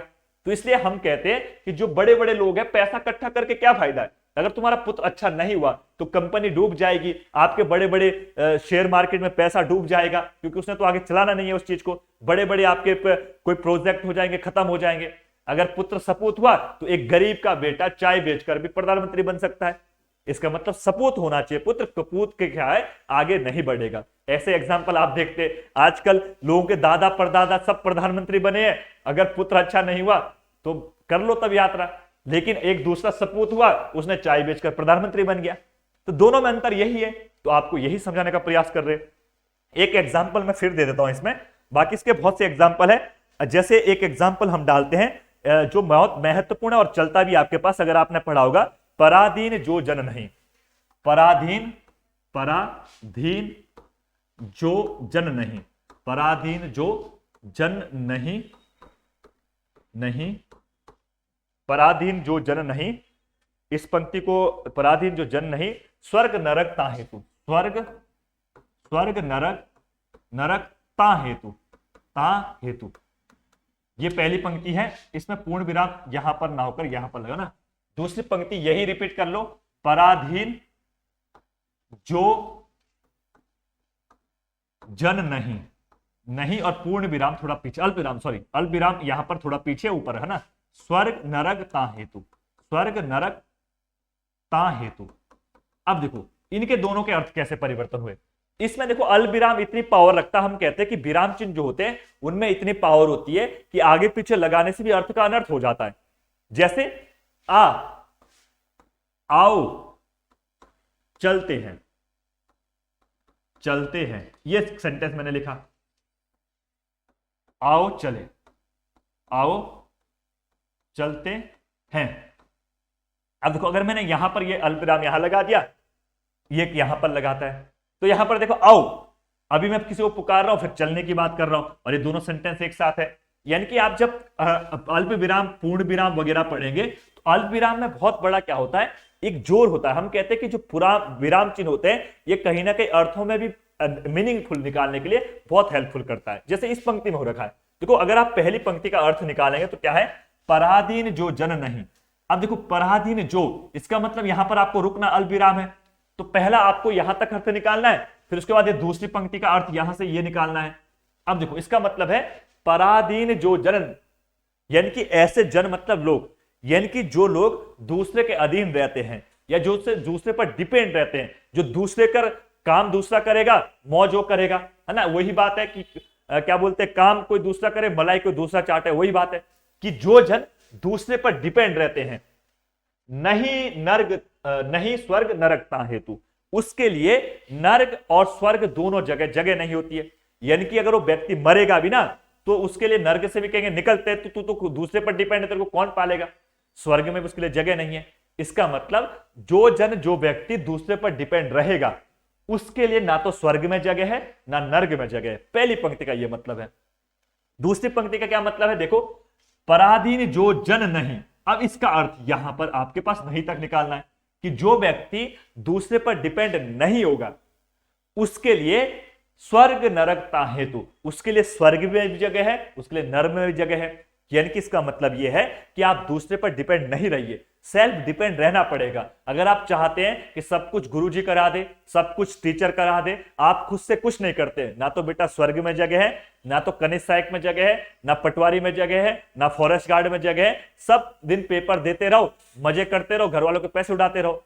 और जो दूसरे पर डिपेंड ना होकर खुद से पढ़ना शुरू कर देगा, खुद से समझना शुरू करेगा, खुद से अंडरस्टैंड करेगा, उसके लिए स्वर्ग मिलेगा, नर्क भी मिलेगा, सब कुछ मिलेगा। वो फॉरेस्ट गार्ड भी बनेगा, वही व्यक्ति क्या है आपका वीडियो भी पीडियो बनेगा, वही पटवारी बन रहा है। तभी तो ऐसे कैसे बच्चे हैं जो 4-4 सिलेक्शन ले जाते हैं, वो अपने पर डिपेंड, खुद पर सेल्फ डिपेंड, खुद से पढ़ते हैं, वो किसी से दूसरे से मोटिवेट नहीं होते। लेकिन आप जो ये प्रजाति के व्यक्ति होते हैं जो दूसरे पर डिपेंड होने वाले हैं, वो तब दूसरे को कहेंगे फलाने ने ऐसे कर दिया, उसने ऐसे कर दिया, वो ऐसा करके मेरे साथ चला गया, उसने धोखा किया, उसने मेरे को लूट दिया, मेरे को मार दिया, ये कर दिया, सो कर दिया। अब चिल्लाते रहो तुम।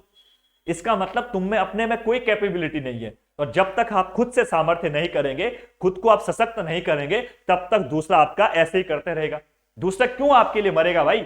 आपको खुद करना पड़ेगा। आपको नौकरी तुम्हें चाहिए और पढ़ूं मैं रात दिन, ऐसा तो हो ही नहीं सकता है। मुझे जब पढ़ना था मैंने पढ़ लिया, अब तुम्हारी बारी तो तुम पढ़ो।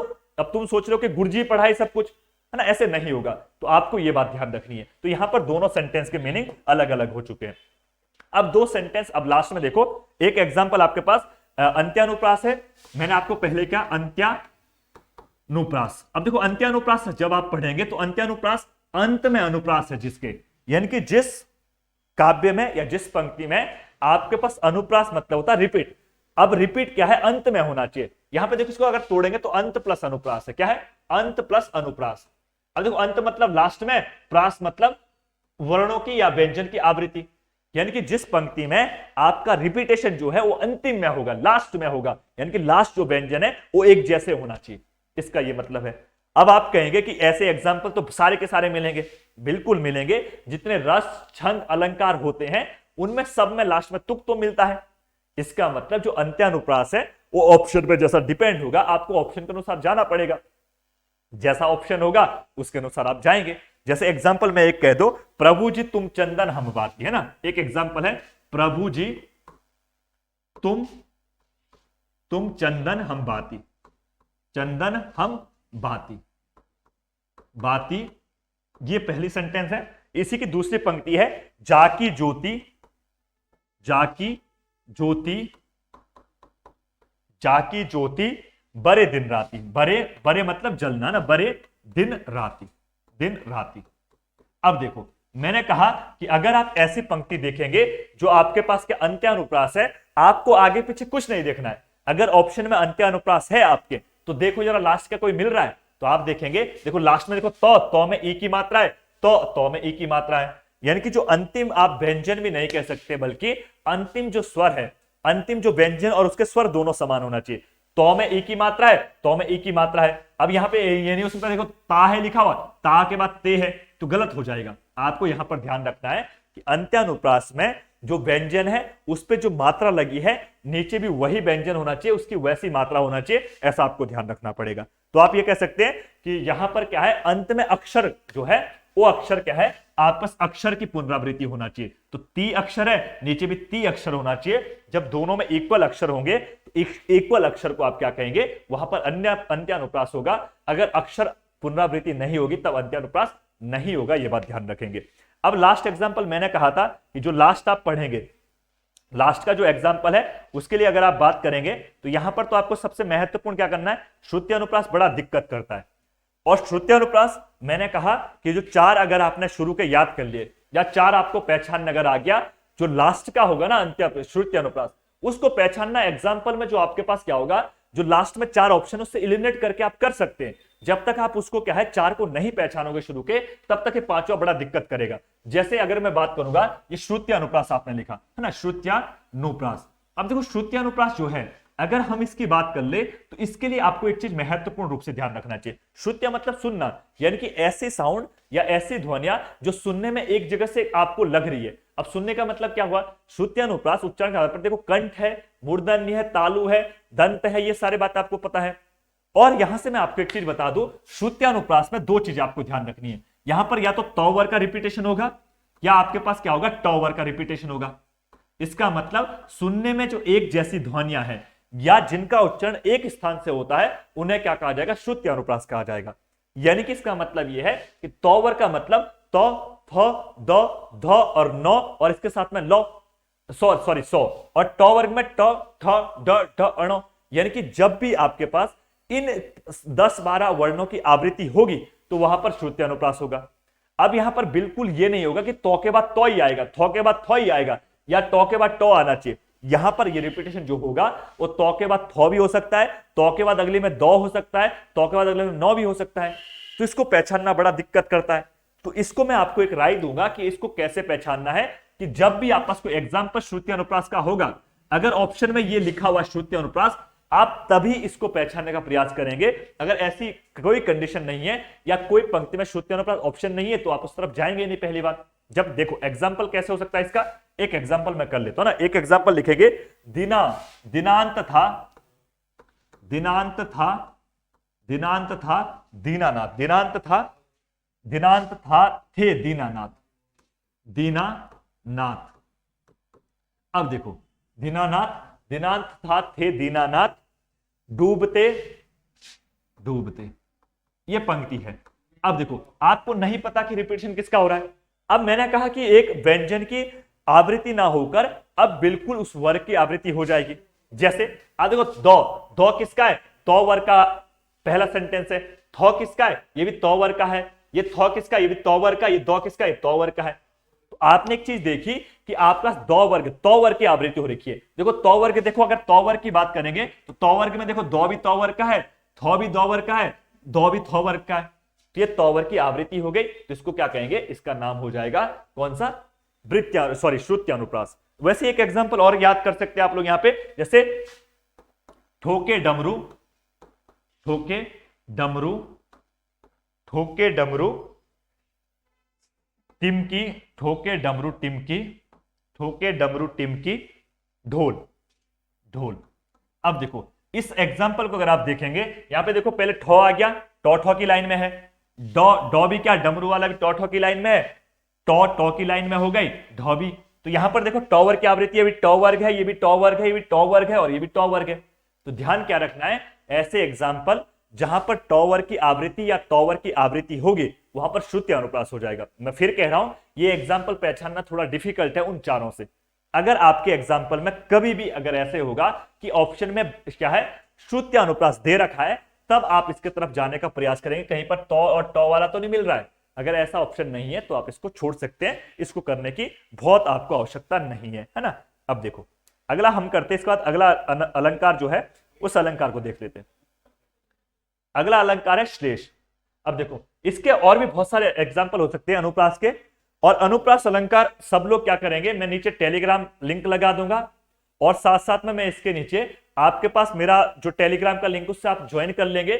जितने एग्जाम्पल इसके हो सकते हैं जो प्रैक्टिस के लिए मैं सारे एग्जाम्पल आपको दे दूंगा, क्योंकि इतने एग्जाम्पल यहां पर कराना मेरे लिए पॉसिबल नहीं है, इसलिए मैं एग्जाम्पल को कम ले रहा हूं। इसके बहुत सारे एग्जाम्पल हो सकते हैं और भी अनुप्रास अलंकार के, लेकिन हमने मुख्य रूप से जो जो हमको करने थे वो हमने कर लिए। अगर मुझे समय होगा तो एक दिन मैं टाइप करके क्वेश्चन की सीरीज ले आऊंगा एक दिन में, वो बाद में करेंगे, लेकिन अभी मेरे पास इतना समय नहीं है कि मैं क्वेश्चनों की सीरीज और दोनों चीजें साथ साथ चल सकती है, इसलिए आप लोग उसको अलग से जब क्लास होगी तब देख लेंगे, ठीक है। अब देखो अब एक बात, आप अगला जो अलंकार है मैं श्लेष को ले रहा हूं। जैसे श्लेष अलंकार बहुत महत्वपूर्ण है, एग्जाम में इसको पूछता है। अब श्लेष अलंकार का मतलब क्या है, श्लेष इसलिए कह रहा हूं, देखो अनुप्रास वाला जो भाग है वो आसान है पहचानने में, सब लोग पहचान लेंगे। श्लेष को थोड़ा हम सारे एग्जाम्पल करने का प्रयास करेंगे क्योंकि यहां पर आपको अर्थ निकालना पड़ेगा। अब पहली बात, श्लेष का अर्थ क्या होता है, श्लेष का मतलब होता है चिपका हुआ। क्या होता है, चिपका हुआ, मैंने चिपका लिखते हैं ना, चिपका, चिपका हुआ, यानी कि इसका मतलब क्या हुआ, चिपका हुआ। अब क्या चिपका हुआ वो तो जानना पड़ेगा। तो हमने कहा था काव्य में क्या है, पद जो है उसका अर्थ निकालेगा, उसको सुशोभित करेगा, उसको शोभा बढ़ाएगा, उसी को अलंकार कहा जाएगा। इसका मतलब यह हुआ कि किसी भी पंक्ति में जो एक शब्द होगा, एक वर्ड होगा, उस वर्ड में, उस शब्द में 2, 3, 4 अर्थ हो सकते एक ही शब्द के। यानी कि अगर एक शब्द आपको ये दिया हुआ कोई शब्द, इस शब्द के 2, 3, 4 अर्थ होंगे, इसी को कहेंगे श्लेष अलंकार। यानी कि एक शब्द में जब 2, 3 अर्थ चिपके होंगे या 2, 3 अर्थ उसमें इंक्लूड होंगे तो उसे क्या कहा जाएगा, उसे कहा जाएगा श्लेष अलंकार। अब इसको याद करने का एक आसान तरीका है, आपको कुछ नहीं करना है, आप जो अनेकार्थी शब्द तो पढ़ते ही आप एग्जाम के लिए, क्योंकि अनेकार्थी शब्द ही पूछता पेपर में। जिस पंक्ति में आपके पास अनेकार्थी शब्द दिख रहे होंगे या ऐसे उदाहरण जिनमें अनेकार्थी शब्द आपको दिखाई दे रहा है, वो अधिकतर या मैक्सिमम चांसेस है वहां पर कौन सा अलंकार होगा, श्लेष अलंकार होगा। अब या तो आप क्या है, अनेकार्थी शब्दों को याद कर लीजिएगा, या जो गिने चुने मैं 10-12 सेंटेंस यहां पर लिखाऊंगा या उनको याद कर लीजिएगा, वो आपके ऊपर डिपेंड है। जैसे आप कहते हैं ना कर, कर का मतलब क्या, कर अनेकार्थी शब्द है। कर का मतलब क्या, टैक्स भी है, टैक्स भी कर को कहते हैं, टैक्स हाथ को भी टैक्स कहते हैं, कर कहते हैं। आप कहते हैं पानी हो गया, पानी भी अनेकार्थी शब्द हो गया। आप कहते हैं सुबरन हो गया, सुबरन भी अनेकार्थी शब्द हो गया। आप कहते हैं हलदर, हलदर भी क्या है, अनेकार्थी शब्द हो गया। आप कहते हैं माया कह दो, माया भी क्या होता है, ये भी आपके पास क्या होगा, अनेकार्थी शब्द है। आप सारंग कह दो, सारंग अनेकार्थी शब्द है। क्योंकि जितने भी अनेकार्थी शब्द होंगे इन सभी को हम क्या है इस अलंकार के अंदर देख पा रहे होंगे। लेकिन ऐसे करके तो बात चलने वाली नहीं है। अगर अनेकार्थी शब्द याद होते इतने सारे तो तब तो कोई अलग बात थी। लेकिन हम इसको आसान भाषा में समझने का प्रयास करते हैं कुछ एग्जाम्पल के माध्यम से। मैं यहां पर मैक्सिमम एग्जाम्पल कराने का प्रयास करूंगा इसके जो जो एग्जाम में फंसने वाले होते हैं। बाकी आप लोग सब आप घर में कर लीजिएगा। मैं आपको कह दिया कि एक दिन फिर सीरीज लेके प्रश्नों की तरह 40-50 प्रश्न ले आऊंगा, वहां पर सारे कवर हो जाएंगे जो मैं यहां पर नहीं कराऊंगा, या आपको पीडीएफ के माध्यम से मिल जाएगा। सब लोग टेलीग्राम से जुड़ जाएगा। नीचे मैं लास्ट में नीचे टेलीग्राम लगा रहेगा डिस्क्रिप्शन में, वहां पर आप जुड़ जाइए, ठीक है। अब देखो, अब मैंने कहा कि श्लेष का अर्थ क्या है। श्लेष का अर्थ आपने कहा चिपका हुआ। तो चिपका हुआ कैसे, तो परिभाषा पूछेगा तो कहेंगे जब कोई शब्द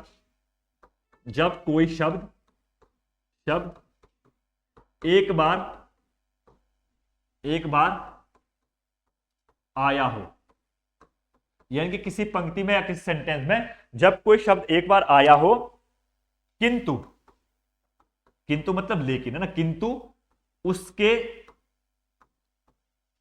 उसके अर्थ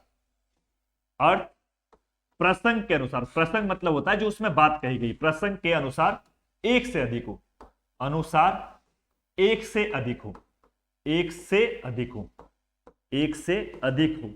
तो उसे क्या कहेंगे, उसका नाम अधिक हो तो उसे क्या कहेंगे, उसे कहेंगे श्लेष अलंकार। यानी कि श्लेष अलंकार में आपके पास शब्द एक होगा, लेकिन जो सेंटेंस पंक्ति है उस पंक्ति के अनुसार उस शब्द के 2, 3, 4 अर्थ हो सकते हैं, उसे श्लेष अलंकार कहा जाएगा। इससे श्लेष का मतलब चिपका हुआ, आपको ध्यान रखना है। अब पंक्ति में कर लेते हैं। देखो, एक सबसे आसान तरीका है, एक सबसे आसान पंक्ति है जो एग्जाम में बार बार पूछती भी है और आप सबको आती है। रहीमन पानी राखिए,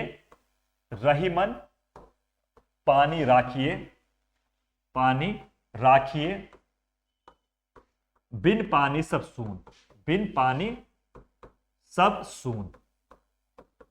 सून। अगली पंक्ति इसी में है, पानी गए न उबरे,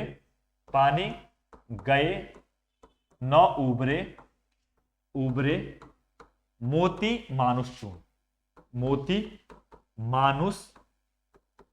मानुष चून।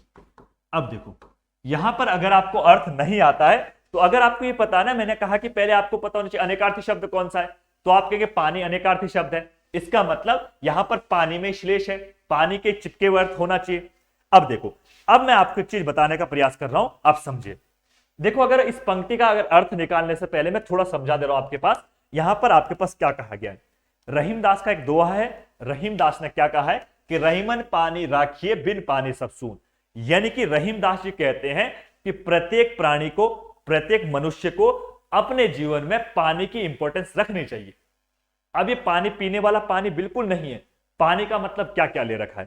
पहली पंक्ति का मतलब यही है कि रहीमन पानी राखिए बिन पानी सब सून, यानी कि बिना पानी के सब खत्म है, सब कुछ नहीं है आपके जीवन में। इसलिए प्रत्येक मनुष्य के जीवन में पानी होना चाहिए।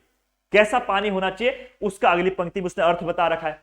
पानी गए ना उबरे, मोती मानुष चून, यानी कि बिना पानी के। यहां देखो, पानी गए ना उबरे, उबरे मतलब होता है ऊपर जाना, या उबरे मतलब होता है या आप बहुत अच्छा नहीं कर सकते। यानी कि अगर आपके जीवन में पानी नहीं है तो बिना पानी के आप उबर नहीं सकते, बिना पानी का आप अच्छा नहीं कर सकते, बिना पानी का आप आगे नहीं बढ़ सकते, बिना पानी का आप अच्छा नहीं कर सकते। जैसे अब इसने कह दिया कि आगे जैसे उबर नहीं सकते, कौन, बिना पानी के मोती नहीं उबर सकता, मनुष्य नहीं उबर सकता, चूना नहीं उबर सकता।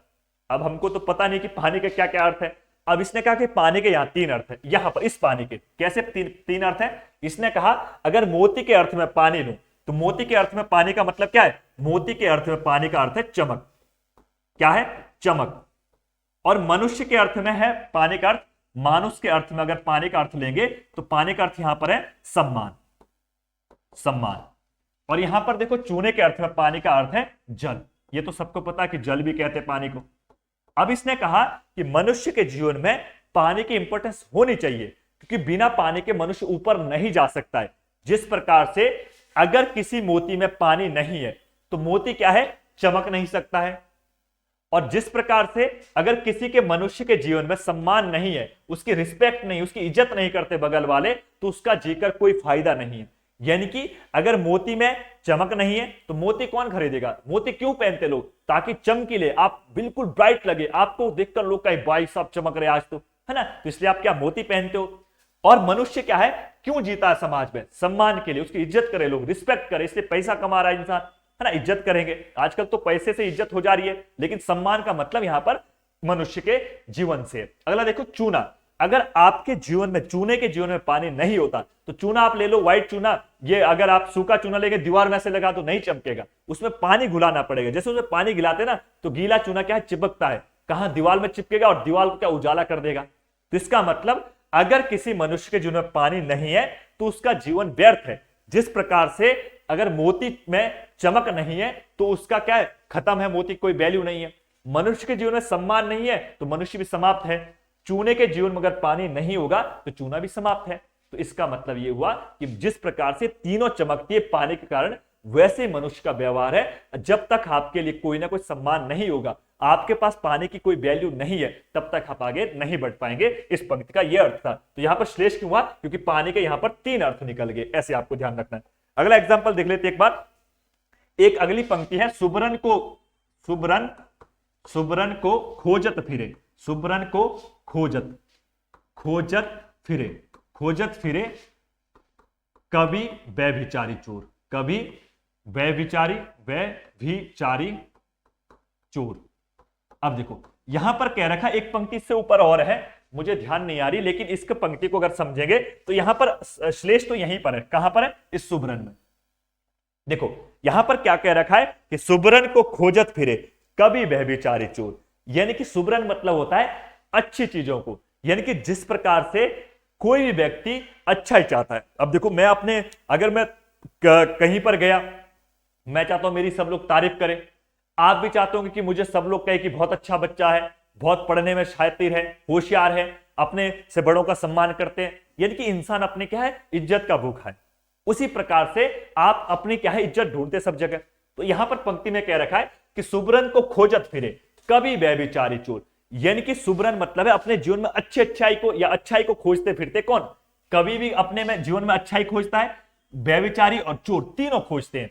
लेकिन इनका सुबरन के तीनों के अलग अलग अर्थ है। अब इस सुबरन के तीन अर्थ क्या है? देखो अगर आप ध्यान करेंगे, इस कवि के अर्थ में है शब्द। क्या है? कवि के अर्थ में सुबरन का मतलब है शब्द। और अगर व्यभिचारी आप करेंगे, व्यभिचारी मतलब होता है जो स्त्री प्रेम करता है, जो स्त्रियों से प्रेम करता है, वो किसको खोजेगा? नई नई स्त्रियां चाहिए उसे तो घुमाने फिराने के लिए ना। लास्ट है चोर मतलब डाकू अगर कहेगा तो इसको सोना चांदी चाहिए, पैसा चाहिए। तो ये तीन अर्थ हो गए। सुबरन के यहां तीन अर्थ है, एक का मतलब शब्द है, एक का मतलब स्त्री है, एक का मतलब सोना है। कि जिस प्रकार से अगर कोई कवि है, उसने अच्छी कविता लिखनी है, उसको अच्छा अपना लेखन करना है, तो अपने डिक्शनरी में, अपने वोकेबलरी में अच्छे अच्छे शब्दों को खोजते फिरता है कि मुझे अच्छे शब्द मिल जाए। कहां से अच्छे शब्द मिलेंगे? उसको अपनी पंक्ति में डाल दिया, उसको अपने काव्य में डाल दिया। तो एक अच्छा कवि वही है जो अपने शब्दों को खोजते रहता है, अपने पास पढ़ता लिखता रहता है और कहीं ना कहीं एक अच्छे शब्दों से अपने क्या काव्य को बहुत अच्छा बनाता है। दूसरा, व्यभिचारी जो व्यक्ति होगा, जो स्त्री प्रेम होगा, मजनू टाइप का, उसका काम क्या होता है? वो स्त्रियों को घूमते फिरता है, कहां पर स्त्री मिलेगी, कहां पर स्त्री में जाएंगे, तो स्त्री के पीछे करने वाला, उसको स्त्री प्रेम कहेंगे, उसका नाम व्यभिचारी ऐसा व्यक्ति होता है। और चोर को कहते हैं कि चोर के लिए सुबरन कौन है? चोर जो व्यक्ति होगा वो धन, पैसा, सब कुछ ढूंढने के पीछे दौड़ेगा। अगर उसको उसमें से सोना में क्या है, पैसे में से, धन में से अगर उसके हाथ सोना लग जाए तब तो मजे ठाठ पड़ गए। इतना सा सोना मिला, लाखों का बिक जाएगा। तो इसका मतलब ये इन तीन चीजों को ढूंढते फिरेगा। तो आपके पास ध्यान रखना है कि सुबरन को खोजत फिरे कभी व्यभिचारी चोर, यानी कि सुबरन मतलब जो अपने जीवन में अच्छा रंग लाने वाले, जैसे कवि के जीवन में एक अच्छे शब्द आपके पास क्या है, आपको प्रसिद्धि दिलाता है, ठीक उसी प्रकार से व्यभिचार स्त्रियों को ढूंढने का प्रयास करता है। और तीसरा, चोर क्या है, सोने को ढूंढने का प्रयास करेगा। ये आपको ध्यान रखना है। अगला देखो, नेक्स्ट एग्जांपल इसका मैं फिर कर लेता हूं। मंगत को देखत पट देती बार बार, मंगत को देखत पट देती बार बार। अब देखो यहां पर अगर इस एग्जांपल को आप देखेंगे तो इस एग्जांपल का क्या मतलब है? देखो यहां पर जो पट है ना, ये अनेकार्थी शब्द है, ये वाला पट। इस पट के दो अर्थ है। यहां पे एक वस्त्र है, वस्त्र मतलब कपड़े, और एक पट का मतलब है दरवाजा। अब देखो तुम्हारे अगर घर के पास में कोई मंगत मतलब है मांगने वाला, अब तुम्हारे घर के बाहर जैसे यहां पर भी कभी कभी आते हैं, है ना, कि दे दो कुछ, तो हम दो ही चीजें कर सकते हैं, क्या करते हैं, या तो उसको कुछ दान दे देंगे या दरवाजा बंद कर देंगे। तो यहां पर यही बात कह रखी है कि मंगत को देखत पट देती बार बार, यानी कि जब मांगने वाले को देखकर कोई क्या है व्यक्ति क्या करेगा, या तो वस्त्र उसको क्या है दान के रूप में वस्त्र दे देगा, जिसका मन देने का नहीं कंजूस टाइप का आदमी होगा वो दरवाजा बंद करके बोल देगा जाओ भाई कुछ नहीं है यहाँ पे। इसका मतलब यहां पर मंगत को देखकर पट देती बार बार, पट के दो अर्थ है कि मांगने वाले को देखकर या तो कोई व्यक्ति वस्त्र दान के रूप में दे देता है, जो दूसरा क्या है कंजूस टाइप व्यक्ति होगा वो मांगने वाले को देखकर दरवाजा बंद कर देगा। यहां पर ऐसे दो अर्थ निकाले जा सकते हैं। तो यहां पर भी देखो पट के दो अर्थ हो गए, तो यहां पे भी श्लेष चिपका हुआ अर्थ है, पट के दो अर्थ हो गए। नेक्स्ट देखो एक अगला एग्जाम्पल मैं कर लेता हूं, बहुत महत्वपूर्ण एग्जाम्पल है, आपके परीक्षा में बार बार पूछ लेता है। तो एग्जाम्पल देखेंगे, माया महाठगनी। भाई साहब ये तुम्हारे लिए जो तुम तैयारी कर रहे ना, माया महाठगनी, ठगिनी हम जानी, हम जानी, जानी, माया महाठगनी हम जानी, और ये दोनों पंक्तियों में श्लेष है। माया महाठगनी हम जानी, त्रिगुण फांस लिए, त्रिगुण फांस लिए, फांस लिए, बोले मधुर वाणी, लिए बोले मधुर वाणी। भाई साहब इतना खतरनाक एग्जाम्पल है ना मधुर वाणी।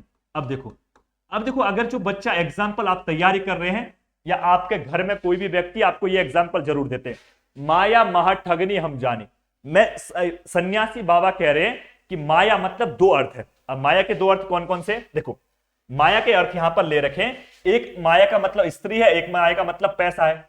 एक स्त्री हो गई माया के रूप में, और एक स्त्री माया का मतलब है धन, धन या पैसा। सबको व्यक्तियों को पता है कि धन और पैसा दो ऐसी चीजें जो ठग के ले जाएगी। अब देखो कितनी बढ़िया बात कह रखी है, बड़ा खतरनाक कवि है। माया महाठगनी हम जाने, कि मैं जानता हूं कि अगर व्यक्ति के जीवन में दो चीजें आ गई, पैसा और स्त्री, वो व्यक्ति तो गया काम से। ये सबको पता है कि ठग के ले जाएगी दो चीजें, लेकिन फिर भी हमारी इच्छा क्या होती है, पैसा भी चाहिए स्त्री भी चाहिए, है ना, मनुष्य का प्रवृत्ति यही है। तो यहां पर यही कह रखा है कि माया महाठगनी हम जाने, कि हम जानते हैं कि स्त्री और पैसा मेरे को ठग के ले जाएगी, तब भी देखो मेरी हरकतें क्या, उसके तरफ मैं जाऊंगा, तुम भी जाएंगे, है ना। घर वाले बोलते बेटा प्यार में नहीं पड़ना है, हम पड़ जाते हैं। अब घर वाले जो बोल रहे हैं वो 10 साल पहले खुद ही प्यार में लट्टू हो रखे थे। मतलब सब व्यक्तियों को पता होता है कि स्त्री के साथ में रहोगे या तुम प्यार करोगे तो बेटा नौकरी नहीं लगेगी, तुम उधर ही अपने लव स्टोरी में लगे पड़े, और तुम पैसे के पीछे भागोगे तो तुम्हारा विनाश होना ही होना है। व्यक्ति को पता भाई खाने के लिए पैसा चाहिए, इकट्ठा करके क्या करेंगे, साथ तो लेके नहीं जाएंगे शमशान, लेकिन तब भी कमाते। तो यहां पर यह बात कह रखी कवि ने कि पैसा और स्त्री दोनों आपको ठग के ले जाएगी, ये सब लोग जानते हैं। लेकिन अगली पंक्ति में देखो क्या मजेदार बात कर रखी है। तो देखो पहली पंक्ति में विश्लेष है, दूसरी में विश्लेष है, त्रिगुण फांस लिए। अब देखो त्रिगुण फांस लिए बोले मधुर वाणी, यानी कि जब आपके पास इनके तीन गुण आएंगे, किसके, महिलाओं के, स्त्रियों के, तब हम इनके बिना नहीं रह सकते। जैसे अगर धन के अर्थ में बात करूं तो धन के तीन अर्थ क्या है, सत रज तम, सत रज तम हो जाएगा।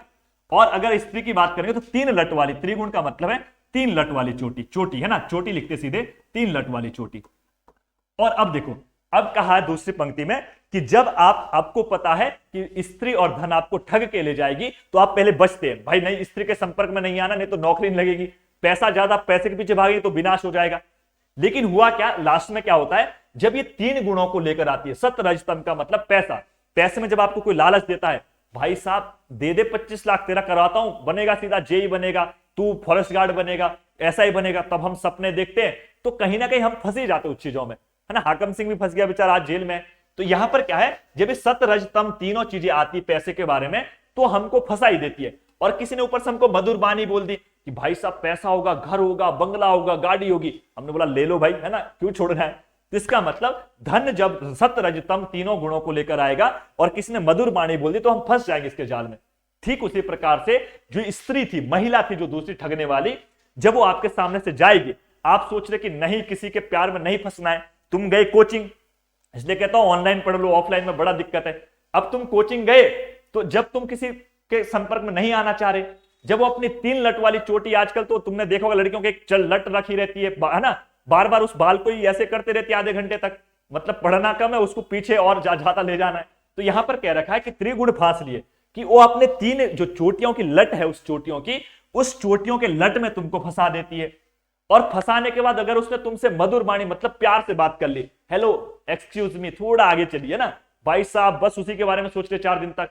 और किसी ने अगर अपने काम के लिए के नोट्स लेने, तुमको अगर ये बोल दिया अपना नंबर दे दो जरा, उसने मांगा था नोट्स के लिए नंबर, तुमने पता नहीं क्या क्या सोच दिया। तो इसका मतलब कि 3 लट वाली चोटी को लेकर जब स्त्री आपके सामने से गुजरेगी और आपसे प्रेम से 2 बात कर लेगी, तो निश्चित है कि तुम्हारा क्या है, सर्वनाश हो ही जाना है। तो हम उस प्रवृत्ति में चले जाते हैं। तो ये व्यक्ति ने या जिस कवि ने ये बात लिखी है, बहुत खतरनाक वाली बात लिखी है, ये आपको सोचना चाहिए। ठीक हो गया, ये बहुत महत्वपूर्ण एग्जाम्पल था। और भी इसके बहुत से एग्जाम्पल है। जैसे आप कहते हैं कि एक एग्जाम्पल है, जैसे आप कहते हैं रहीमन जो गति दीप की कूल कपूत गति सोई, बारे उजियारा करो बड़ो अंधेरा होए। यानी कि रहीमन गति दीप की, जैसे गति दीपक की है, ठीक उसी प्रकार से किसकी गति है, बुरे कपूत की है। बुरा पुत्र अगर जन्म लेगा, यानी कि जिस प्रकार से जब दीपक जलता है तो उजाला आता है घर में, जब दीपक बुझता है तो अंधेरा हो जाता है, ठीक उसी प्रकार से जब घर में एक पुत्र का जन्म होगा, कुपुत्र का, तो खुशी होगी, है ना। हमको खुशी होती है कि पुत्र धन की प्राप्ति हो गई, लेकिन बाद में जब बड़ा होगा तब पता चलता कि राक्षस निकला, तो आपके घर में क्या नाश हो जाएगा। ये इसका 2 अर्थ निकलेंगे। बारे के 2 अर्थ है, जन्म लेते बार और बूझते बार, ऐसे करके ना। और एक एग्जाम्पल आपको पढ़ाऊं, बहुत एग्जाम्पल बढ़िया है ये, मैं कह रहा हूं रावण, ये एग्जाम्पल बार बार पूछता है एग्जाम में। रावण सिर सरोज, रावण सिर सरोज, रावण सिर सरोज, रावण सिर सरोज बनवारी, रावण सिर सरोज बनवारी, बरवारी। दूसरी पंक्ति है चली रघुवीर, चली रघुवीर, रघुवीर, रघुवीर सिली मुखधारी, सिली मुखधारी। अब देखो श्लेष यहां पर है मुखधारी में। अब श्लेष कैसे पहचानना है, देखो अर्थ इसका क्या है मैं बता देता हूं। इसका अर्थ है कि रावण सिर सरोज बनवारी, यानी कि सरोज मतलब होता है कमल, इसका मतलब क्या है, कमल। इसका सरोज का मतलब क्या है, कमल है। और बनवारी तो आपको पता ही है कि बनवारी का मतलब क्या होगा, के समान, है ना। बनवारी का मतलब के समान है। और रघुवीर का मतलब है राम। और सिलीमुख जो है, इसके 2 अर्थ है यहां पे। सिलीमुख के 2 अर्थ क्या होते हैं, एक तो बाण को सिलीमुखी कहा जाता है और एक भ्रमर को कहा जाता है। अब देखो यहां पर 2 अर्थ कैसे निकालेंगे। अब श्लेष तो यहां पर निकल गया, सिलीमुख के 2 अर्थ निकल गए, लेकिन अर्थ कैसे है, रावण सिर सरोज बनवारी, बनवारी का मतलब के समान, यानी कि जो रावण था उसका जो सिर है, सिर मतलब उसका जो धड़ है, वो कैसा है, कमल के समान है। कैसे कमल का समान है, जैसे कमल का देखो, कमल को शतदल क्यों कहते हैं, देखो एक पंखुड़ी निकालो, एक पंखुड़ी फिर अंदर है, एक पंखुड़ी निकालो फिर अंदर कमल है। मतलब कमल की अगर आप देखेंगे, कमल हम बनाते कैसे, देखो यहां पर एक कमल ऐसे बनाते हैं, मेरी ड्राइंग बहुत खराब है, लेकिन अगर आप देखेंगे तो ऐसे है ना, एक पंखुड़ी ये इधर है, तब दूसरी पंखुड़ी है, फिर तीसरी पंखुड़ी है, फिर चौथी पंखुड़ी है, फिर पांचवी है। यानी कि शतदल रावण का जो सिर है वो कैसा है, कमल के समान है। जिस प्रकार से कमल की बहुत पंखुड़ियां होती है, वैसी क्या है, रावण की भी बहुत सारी क्या मुंडिया है, सिर है, इसलिए 10 रावण कहते हैं, 10 मुंडियों वाला है। अब देखो अगली पंक्ति में क्या कर रखा है, चली रघुवीर सिली मुखधारी। जब भगवान राम के बाण चलते हैं ना, सिलीमुखी मतलब बाण, जब भगवान राम के बाण चलते हैं तो बाण चलने पर राम जैसे बाण चलाता है तो रावण का एक सिर निकलता है, दूसरा फिर आ जाता है। दूसरा बाण चलाया, दूसरा सिर अलग हुआ, चौथा आके बच गया, चौथा बाण मारा, चौथा सिर कटा, पांचवा फिर आ गया, छठा तीर चलाया, छठा सिर कटा, सातवां आ गया। इसका मतलब यहां पर यही कहा गया है कि जिस प्रकार से भरमर, ये देखो भरमर मतलब भौरा, जिस प्रकार से भौरा जो है, जब कमल जो है उसके ऊपर घूमता भौरा, तो जब उसकी पंखुड़ी को क्या है, भौरा इधर निकालता है या हटाता है, तो एक क्या बोलते पंखुड़ी को क्या है, भौरा हटाता है, दूसरी पंखुड़ी कमल के अंदर है, तीसरी को भौरा हटाता है, चौथी अंदर है, पांचों को हटाता, पांचवी अंदर है। भौरा परेशान हो गया हटा हटा के, कमल फिर भी अंदर पंखुड़ियां निकलती जा रही है। ठीक उसी प्रकार से रावण भी जब अपने बाण चलाता है, किस पे, रावण क्या, सॉरी राम जब क्या है, रावण के सिर पर बाण चलाता है, जैसे जैसे राम उसके सिर काटते रहता है, वो कमल के तरह क्या है, फिर उगते जाते हैं, ऐसा यहां पर कहा गया। तो सिलीमुखी के 2 अर्थ है, एक बाण है और एक को भरमर कहा जाएगा, ये आपको ध्यान रखना है। ठीक है, तो आज हमने इसी का एक एग्जाम्पल बहुत एग्जाम में आता है कि जो घनीभूत पीड़ा थी मस्तक पर छाई हुई, दुर्दिन में आंसू बनकर आज बरसने आई। यानी कि जो आपके मस्तिष्क में, आपके जो दुख में, या आपके जो, कभी देखो आप टेंशन में रहते तो घर वाले पहले बोलते आज तो बड़ा परेशान लग रहा है, घनीभूत थी जो पीड़ा मस्तक पर छाई, यानी कि जो आपके सिर पर, आपके मस्तिष्क पर जो बड़ा दुख था वो आपके मस्तक में दिख रहा है, आपके नजर में दिख रहा है, आपको देखकर लग रहा है कि आप परेशान हो।